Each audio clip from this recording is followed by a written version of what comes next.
la politique budgétaire a une grande incidence sur le rythme de formation des prix. Cela a été déjà prouvé par les différentes études qui ont été réalisées par les sachants et les savants dont vous connaissez mieux. Et une corrélation a été démontrée par Anna Swartz et Milton Friedman dans les traités sur l'histoire monétaire, montrant qu'il y a une corrélation positive entre les niveaux de l'accroissement de la monnaie et les niveaux de l'inflation. Ce n'est rien à redire ici.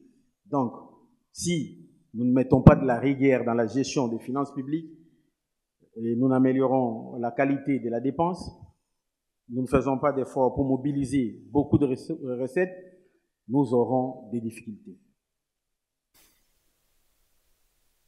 Nous allons veiller et continuer sur la politique de non-recours à la monétisation du déficit public et espérons que nous allons obtenir de la Banque centrale en toute indépendance une réévaluation des coefficients de pondération des risques pour mobiliser autant de ressources sur les marchés des titres et financer l'investissement. En passant, nous avons aussi pris la décision parce que nous avons regardé les niveaux de notre endettement.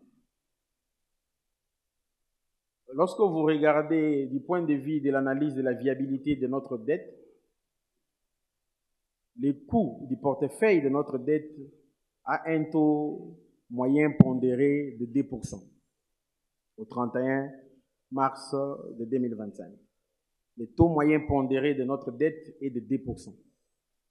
Mais lorsque vous regardez les autres éléments de la viabilité, dont notamment les risques de taux d'échange, l'essentiel de notre dette est en monnaie et en devise étrangère. Donc, si nous ne continuons pas à garantir la stabilité du cadre macroéconomique, nous encourons et nous exposons notre économie à cette vulnérabilité parce que la dette va poser un problème de refinancement. Lorsque vous regardez également les niveaux du taux d'intérêt, la bonne chose est qu'à un moment, l'essentiel de notre dette était à taux concessionnel. Mais aujourd'hui, nous avons pu mobiliser à l'extérieur des dettes ou des emprunts à taux commerciaux. Alors, 19% des emprunts que nous avons sont appelés à une reconversion des taux dans moins d'une année. Donc, du point de vue de l'analyse de la viabilité, il y a un risque.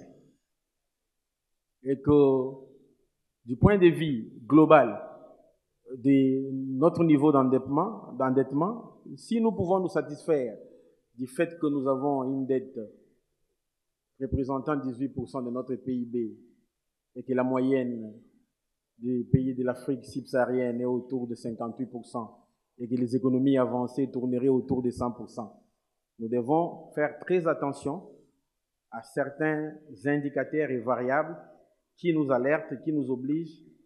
Et le travail a été demandé aux experts du ministère des Finances d'élaborer une stratégie à moyen terme de la dette publique, actualiser celle qui était en cours, avec en ligne des fonds un objectif de restructuration de notre endettement parce que le niveau des obligations que nous avons levées appelle à une cohérence pour que l'État ne subisse pas des risques de refinancement alors que notre dette est à la portée et nous avons des marges pour encore mobiliser des recettes, des ressources ici de l'émission des bons, mais également des emprunts que nous pouvons contracter.